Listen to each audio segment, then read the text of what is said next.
Hello students, मेरा नाम है दीपक। तो आज हम करेंगे वेक्टर। ठीक है। तो हमने फिजिकल क्वांटिटी को ब्रॉडली दो क्लासेस में डिवाइड करते हैं हम, that is scalar quantities and vector quantities. Scalar quantities का आपको पता है जिनमें मैग्नीट्यूड होता है, मतलब जो क्वांटिटी बताते हैं किसी ऑब्जेक्ट में कितनी क्वांटिटी है। जैसे लेंथ है 2 मीटर, मतलब वो क्वांटिटी बता रही है ना। ठीक है। स्केलर्स मैग्नीट्यूड बताते हैं और वेक्टर क्या बताते हैं हमें। वेक्टर हमें मैग्नीट्यूड तो बताते ही हैं, ठीक है, साथ में एक एडिशनल इंफॉर्मेशन बताते हैं, दैट इज डायरेक्शन। ठीक है। तो डायरेक्शन की इंफॉर्मेशन ऐड होने के कारण हमें वेक्टर को इंट्रोड्यूस करना पड़ा। ओके। तो डायरेक्शन इतनी इंपॉर्टेंट क्यों है वो जान लेते हैं। तो हम एक एग्जांपल से जानेंगे। तो मान लीजिए मैं एक चौराहे पे खड़ा हूं, ठीक है। तो मेरा एक दोस्त आया है, उसने मुझसे 5,000 रुपए लेने हैं जो मैंने उससे उधार लिए थे। ठीक है। तो मैं उससे बोलता हूँ कि मेरे पास अभी में 5,000 रुपए नहीं है, बट मैंने कोई XY शॉप से 5,000 रुपए लेने हैं, ठीक है, तुम उससे जाके ले लेना।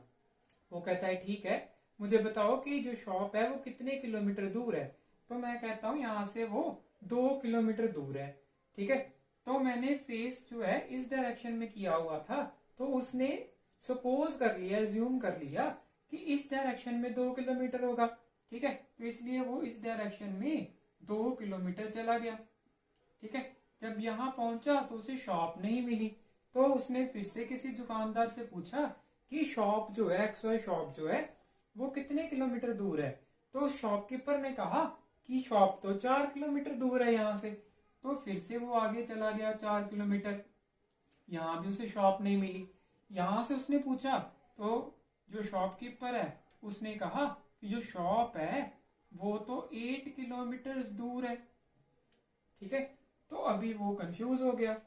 तो क्या ये मैं झूठ बोल रहा था, ये शॉपकीपर झूठ बोल रहा है, या ये शॉपकीपर झूठ बोल रहा है, कौन झूठ बोल रहा है। ठीक है। तो वो बहुत ज्यादा कंफ्यूज हो गया। तो गलती क्या की उसने, गलती उसने ये की कि उसने क्वेश्चन जो पूछा वो अपनी लिमिटेड नॉलेज की बेस में पूछा। ठीक है। जो क्वेश्चन पूछा वो गलत था ना, कि कितने किलोमीटर दूर है। उसे पूछना चाहिए था शॉप कहाँ है, तो उसे एग्जैक्ट आंसर मिलता कि इतने किलोमीटर दूर है, इस डायरेक्शन में है। ओके। तो उसने गलत क्वेश्चन पूछा था, इसलिए जो आंसर मिला वो भी एक्यूरेट नहीं मिला। ठीक है। तो जिसके कारण उसे कभी शॉप मिल ही नहीं सकती। ठीक है। तो आपको यहां से ये भी पता चला कि आपको क्वेश्चन जो पूछना चाहिए वो राइट नॉलेज के ऊपर बेस्ड होना चाहिए। आपको राइट क्वेश्चन पूछना है, तभी आपको राइट आंसर मिलेगा। ठीक है। तो शॉप जो है वो तो यहां थी 2 किलोमीटर। ठीक है। तो वो उल्टी डायरेक्शन में चला गया, जिसके कारण उसे शॉप नहीं मिली। अभी देखिए, तभी तो हम कहते हैं डायरेक्शन इंपॉर्टेंट है।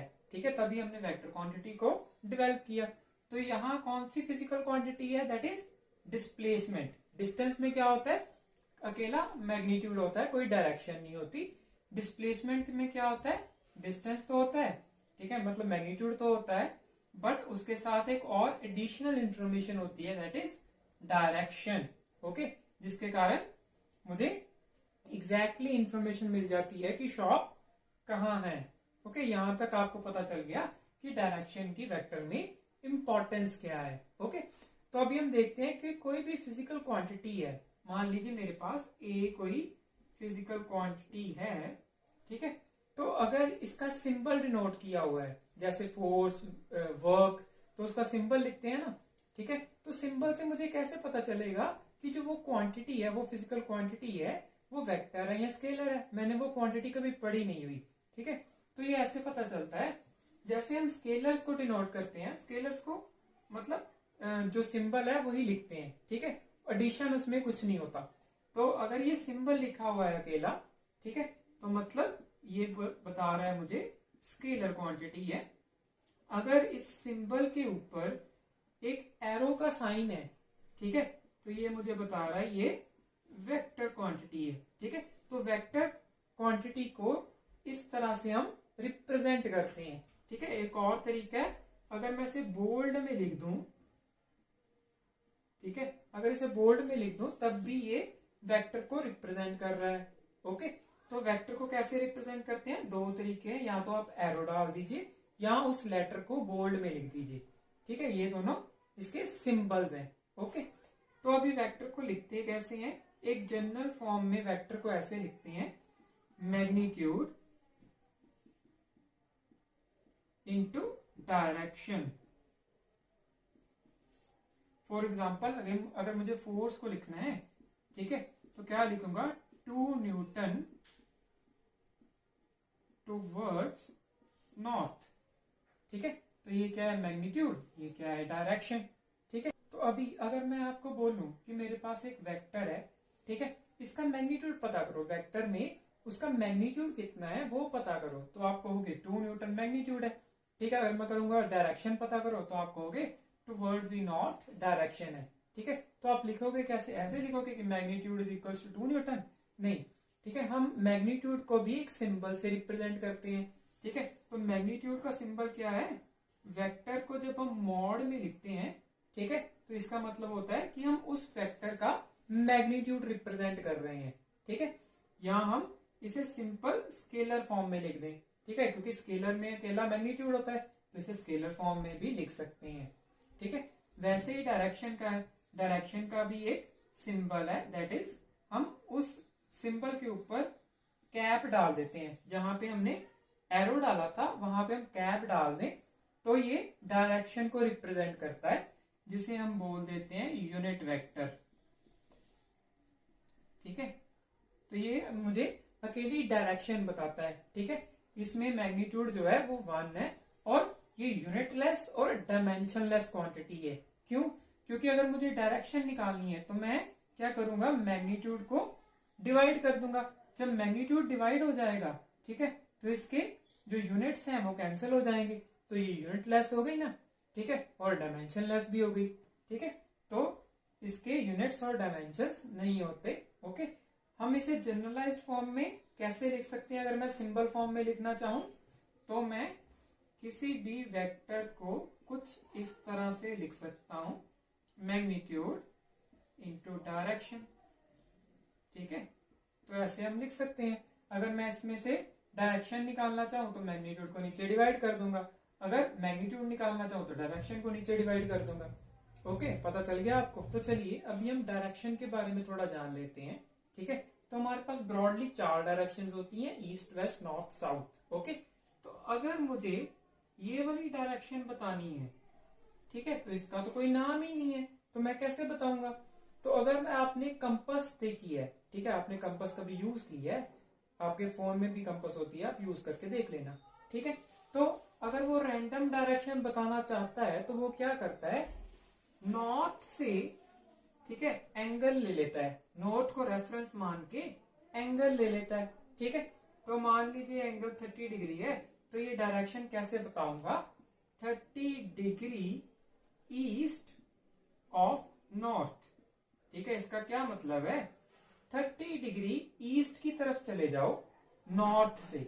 ठीक है, नॉर्थ से 30 डिग्री ईस्ट की तरफ चले जाओ तो तुम्हें डायरेक्शन मिल जाएगी। ठीक है, तो इसे कहने का एक और तरीका है मेरे पास, अगर ये एंगल 30 है तो ये एंगल कितना होगा, 60 होगा।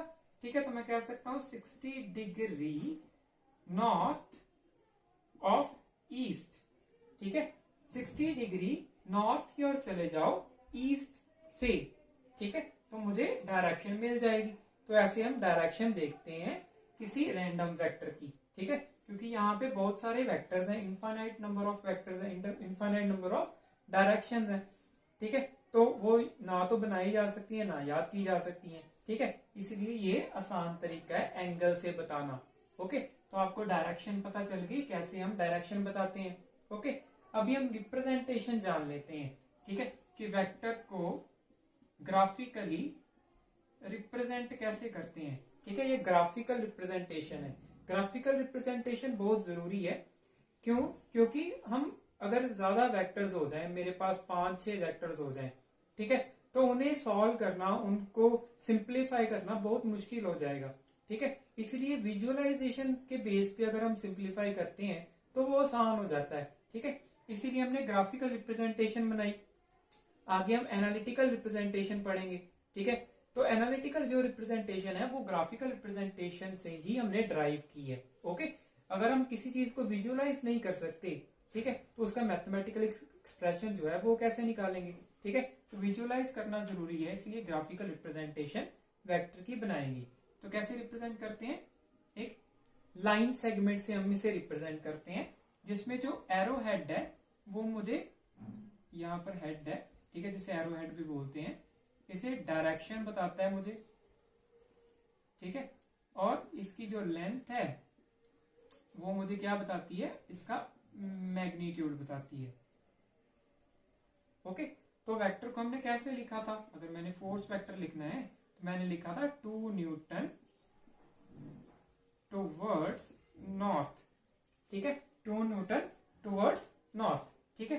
तो अगर मैंने वेक्टर बनाना है, ठीक है, इसकी रिप्रेजेंटेशन से, तो नॉर्थ की तरफ मैं एरो हेड कर दूंगा, ठीक है। अभी आप बोलोगे लेंथ कितनी लेनी है, ठीक है, क्योंकि लेंथ तो सेंटीमीटर में होती है, यहाँ न्यूटन है, ठीक है। तो अगर मैं आपको याद दिलाऊं कि जो ग्राफ हम बनाते थे, ठीक है, उसमें टाइम बनाते थे, ठीक है, कोई भी फिजिकल क्वांटिटी बनाते थे, बट ये तो सेंटीमीटर में होती है, तो हम क्या करते थे, रेफरेंस ले लेते थे, हम कहते थे 1 centimetre is equals to 1 second, या हम कहते थे 1 centimetre is equals to 5 seconds, ठीक है। तो वही काम यहां करेंगे, हम क्या कह देंगे, 1 centimetre is equals to 1 newton, ठीक है। तो 2 सेंटीमीटर क्या हो गया, 2 न्यूटन, तो लेंथ कितनी लेंगे, 2 सेंटीमीटर की लेंथ ले लेंगे, ठीक है। तो ऐसे हम वेक्टर को रिप्रेजेंट करते हैं ग्राफिकली, ठीक है। तो ये क्या था, हमारे पास ग्राफिकल रिप्रेजेंटेशन थी। ओके, तो चलिए हम वेक्टर की टाइप्स देख लेते हैं। तो हम वेक्टर को ब्रॉडली 2 क्लासेस में डिवाइड कर देते हैं, ठीक है, that is polar vectors and axial vectors, ठीक है। पहले एक्सियल वेक्टर देख लेते हैं, क्योंकि पोलर वेक्टर फर्दर डिवाइड हो रहा है। ओके, तो एक्सियल वेक्टर में क्या होता है, एक्सियल वेक्टर हमें रोटेशनल इफेक्ट बताता है, ठीक है। इसका क्या मतलब है, जैसे कि आप अगर वॉश बेसिन में पानी भर दो, ठीक है, तो जब पानी नीचे जाएगा तो वो रोटेशन देगा, ठीक है। इससे क्या पता चल रहा है हमें कि रोटेशन अगर हम किसी चीज को देते हैं तो उसमें एक लीनियर मोशन आ जाता है, ठीक है, लीनियर इफेक्ट देता है, जैसे कि स्क्रू, ठीक है। तो आप किसी स्क्रू को घुमाओगे, ठीक है, तो क्या होता है, या तो वो आगे जाता है या तो वो पीछे आता है, ठीक है। ये डिपेंड करता है कि हम किस ओर उसे रोटेट कर रहे हैं, ठीक है। तो लीनियर मोशन को, जो रोटेशन के कारण जो लीनियर मोशन आता है, ठीक है, उसको बताने के लिए हम वेक्टर को रिप्रेजेंट करते हैं, जिसे एक्सियल वेक्टर बोला जाता है। एक्सियल क्यों बोला जाता है, क्योंकि ये एक्सिस के अलोंग होता है, ठीक है, ये अलोंग द एक्सिस होता है, इसीलिए हम इसे एक्सियल वेक्टर बोलते हैं। इसका ना तो कोई इनिशियल पॉइंट होता है, ठीक है, क्योंकि ना तो ये किसी में स्टार्ट आया है और ना एंड होगा, ठीक है। इसकी एक डायरेक्शन है जो लीनियर मोशन को बताती है, ओके, और इसका मैग्नीट्यूड को बताता है कि कितने रेट में लीनियर मोशन हो रहा है विद रिस्पेक्ट टू रोटेशन, ठीक है। तो जैसे अगर आप स्क्रू को, ठीक है, कैसे घुमाओगे, क्लॉकवाइज घुमाओ, ठीक है, तो ये अंदर जाएगा, एंटी क्लॉकवाइज घुमाऊंगा तो ये बाहर आएगा, ठीक है। तो इसे बोलते हैं right hand thumb rule, okay. तो यहां से राइट हैंड स्क्रू रूल भी बोल देते हैं, ओके। तो ये था एक्सियल वेक्टर। अभी पोलर वेक्टर की बात कर लेते हैं। पोलर वेक्टर में क्या होता है, एक स्टार्टिंग पॉइंट होता है और एक पॉइंट ऑफ एप्लीकेशन होता है, जिसे हम एंडिंग पॉइंट भी बोल सकते हैं, ठीक है। तो एक डेफिनेट स्टार्टिंग पॉइंट होगा और एक डेफिनेट एंडिंग पॉइंट होगा, ओके, जिसे हम पोलर वेक्टर बोलेंगे। जैसे कि फोर्स वेक्टर, ठीक है, तो स्टार्टिंग पॉइंट होता है और एंडिंग पॉइंट भी होता है, ठीक है। तो पोलर वेक्टर में डेफिनेट होता है, ओके। तो एक्सियल वेक्टर में बिल्कुल डेफिनेट नहीं होता, ना स्टार्टिंग पॉइंट होता है ना एंडिंग पॉइंट होता है, ओके। तो पोलर वेक्टर फर्दर डिवाइड हो जाते हैं, ठीक है। तो पहला है इक्वल वेक्टर्स, ठीक है। आप ये टाइप्स क्यों पढ़ रहे हो, क्योंकि हमने जो रिप्रेजेंटेशन की है, ठीक है, जब हम सॉल्व करेंगे तो रिप्रेजेंटेशन को सॉल्व करने में मुश्किल आती है, जिसके कारण हमने कुछ टाइप्स बना दी, टाइप्स से कुछ एप्लीकेशंस निकलेंगी जिसको हम यूज करेंगे अपने अगले वीडियोस में, ओके। तो इक्वल वेक्टर्स क्या होते हैं, अगर मेरे पास 2 वेक्टर्स हैं, दैट इज ए वेक्टर और बी वेक्टर, ठीक है, अगर इनका मैग्नीट्यूड सेम है, ठीक है, मैग्नीट्यूड सेम है और डायरेक्शन भी सेम है, ठीक है, तो ये दोनों वेक्टर्स इक्वल हो जाएंगे, ठीक है। तो इसे हम कहते हैं इक्वल वेक्टर्स, जिनके मैग्नीट्यूड भी सेम हो और डायरेक्शन भी सेम हो। ठीक है, इनमें एक ट्रिक क्या है कि इनका इनिशियल पॉइंट जो है वो जरूरी नहीं है सेम हो। ओके, यहाँ पैरेलल में हो। ठीक है, इनिशियल पॉइंट पे ये डिपेंड नहीं करते, इनिशियल पॉइंट जहां मर्जी हो सकता है, बस इनके मैग्नीट्यूड और डायरेक्शन सेम होनी चाहिए। ओके, जैसे कि अगर ए वेक्टर यहाँ है तो बी वेक्टर यहाँ भी हो सकता है। ठीक है, अगर इनकी मैग्नीट्यूड और डायरेक्शन सेम है, ठीक है, तो हम इन्हें कहेंगे इक्वल वेक्टर्स। ओके, तो इसमें क्या होता है कि हम किसी भी वेक्टर को पैरेलल या लीनियरली शिफ्ट कर सकते हैं। ठीक है, अगर मेरे पास ये बी वेक्टर है तो अगर मैं इसे शिफ्ट यहां भी कर दूं तो कोई फर्क तो नहीं ना पड़ रहा बी वेक्टर को। ठीक है, मैं इसकी डायरेक्शन नहीं चेंज कर रहा, मैग्नीट्यूड नहीं चेंज कर रहा। अगर मैं यहां इसे शिफ्ट कर भी दूं तो इस वेक्टर को कोई फर्क नहीं पड़ रहा।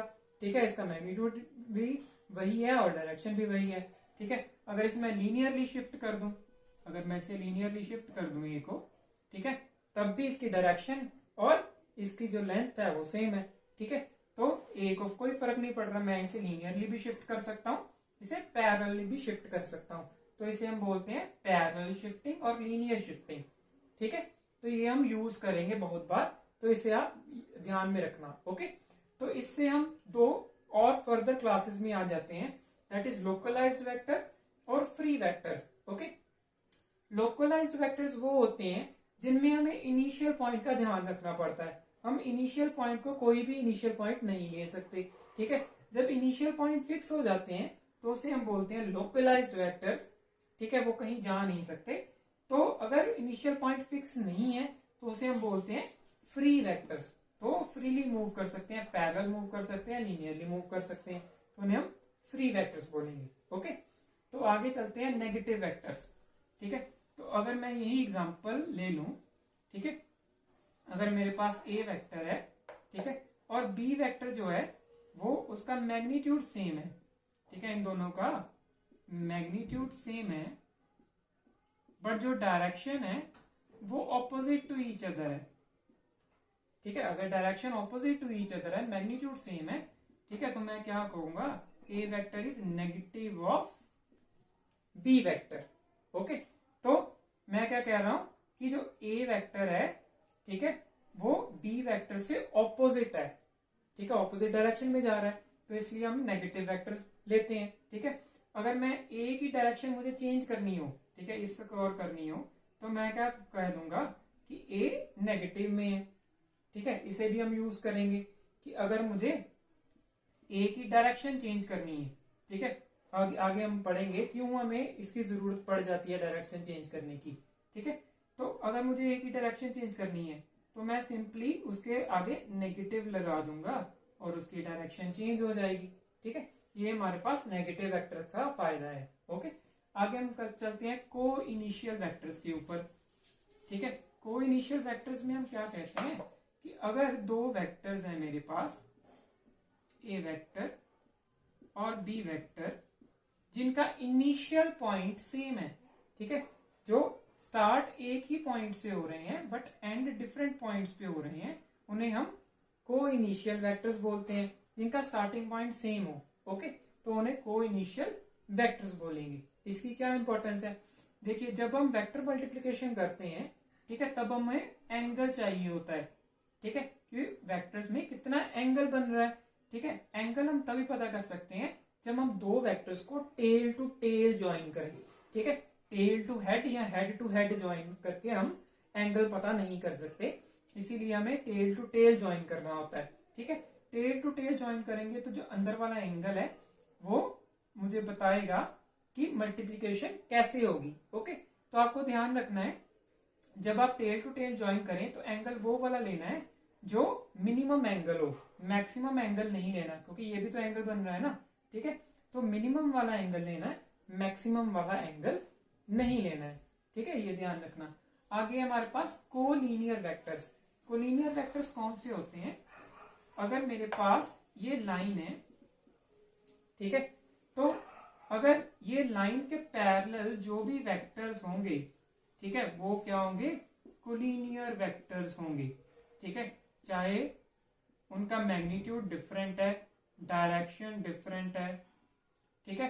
अगर इस लाइन के वो पैरेलल हैं तो उसे हम क्या बोलेंगे, कोलिनियर वेक्टर्स बोलेंगे। ठीक है, ये समझ लग गया। आगे हम चलते हैं कोप्लेनर। तो कोप्लेनर का क्या मतलब है, जो एक प्लेन में है। प्लेन का क्या मतलब है, जो 2 डायमेंशन में है। ठीक है, 2 डायमेंशन का क्या मतलब है, जिनमें 2 एक्सिस है, दैट इज एक्स एक्सिस अगर मैं ग्राफिकली बोलूं, या वाई एक्सिस, जिनमें जेड एक्सिस जो है वो एब्सेंट है। ठीक है, तो 2 वेक्टर्स जो होते हैं, अगर मैं 2 वेक्टर्स की बात करूं तो 2 वेक्टर्स हमेशा क्या होते हैं, कोप्लेनर होते हैं। ठीक है, आप उसे 3 प्लेन्स में डिवाइड नहीं कर सकते, क्योंकि 2 ही एक्सिस है और 2 ही वेक्टर्स है। ठीक है, तो वो प्लेन में ही होंगे हमेशा, आप उसे जैसे मर्जी रख लें। ओके, अगर मेरे पास 3 वेक्टर्स आ जाते हैं तो हम बोल सकते हैं कि वो कोप्लेनर हो भी सकते हैं या नहीं भी हो सकते। ठीक है, जैसे अगर मैं ऐसे 3 एक्सिस वेक्टर देखूं, ठीक है, अगर मेरे पास ऐसे कुछ वेक्टर्स हैं तो ये दोनों एक प्लेन में है, ये दोनों एक प्लेन में है। ठीक है, अगर मैं इन दोनों को बोलूं कि ये एक प्लेन में है, ये कोप्लेनर है, मेरा थंब और मेरी फर्स्ट फिंगर। ठीक है, तो जो ये वाली फिंगर है मेरी, वो कोप्लेनर नहीं है, क्योंकि वो इस प्लेन में नहीं ना आ रही, वो तो प्लेन से बाहर जा रही है। ठीक है, तो इसलिए ये कोप्लेनर नहीं है, ये दोनों कोप्लेनर है। ठीक है, तो होप आपको समझ लग गया होगा सारा कुछ। अगर आपको कुछ नहीं समझ लगा तो आप मुझे कमेंट सेक्शन में पूछ सकते हैं। अगर आपको वीडियो पसंद आई है तो वीडियो को लाइक कर दीजिएगा और चैनल को सब्सक्राइब कर लीजिएगा फॉर फर्दर वीडियोस। और अगर आपको कोई भी सजेशन देना है इस वीडियो के या किसी और वीडियो के रिगार्डिंग, वो भी आप मुझे कमेंट सेक्शन में दे सकते हैं।